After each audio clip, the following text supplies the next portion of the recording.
கடையில் கூட இவ்வளோ டேஸ்ட்டாக கிடைக்காத ஓலப்பக்கோடா நம்ம கைப்பக்குவத்தில். 1 கப்பு வெள்ளை உளுந்து, 2 கொத்து கருவேப்பிலை, 2 ஸ்பூன் மிளகு.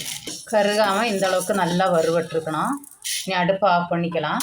கூடவே 1/2 கப்பு பொட்டுக்கடலை, கொஞ்சமாக பெருங்காயம் நல்லா ஆற வச்சு அரைச்சி எடுத்துக்கணும். இந்த அளவுக்கு நல்லா நைஸாக அரைச்சி எடுத்துக்கணும். 2 கப்பு அரிசி மாவு, பொடி பண்ணி வச்சுருக்கிற பொட்டுக்கடலை, 2 ஸ்பூன் எள், 1 ஸ்பூன் ஓமம், 1/2 ஸ்பூன் மஞ்சள் பொடி, கொஞ்சமாக சீரகம், தேவையான அளவு பொடி உப்பு, 1/2 ஸ்பூன் மிளகாத்தூள், 1/2 கரண்டி சுடு எண்ணெய், கொஞ்சமாக தண்ணி சேர்த்து இந்த அளவுக்கு சப்பாத்தி பக்குவத்துக்கு பிணைஞ்சு எடுத்துக்கணும். வடைச்சட்டியில் எண்ணெய் ஊற்றி காய வச்சுக்கலாம். எண்ணெய் நல்லா காஞ்சிருச்சு. இந்த அச்சில் தான் இப்போ நம்ம புளிய போகிறோம். 2 சைடும் நல்லா திருப்பி போட்டு வேக வச்சு எடுத்துக்கணும். எண்ணெய் சலச்சலப்பு தின்னதை எடுத்துக்கலாம். மணக்க ருசிக்க ஓலப்பக்கோடா ரெடி ஆயிடுச்சு. வீடியோ பிடிச்சி லைக் பண்ணி சப்ஸ்கிரைப் பண்ணிடுங்க. நன்றி.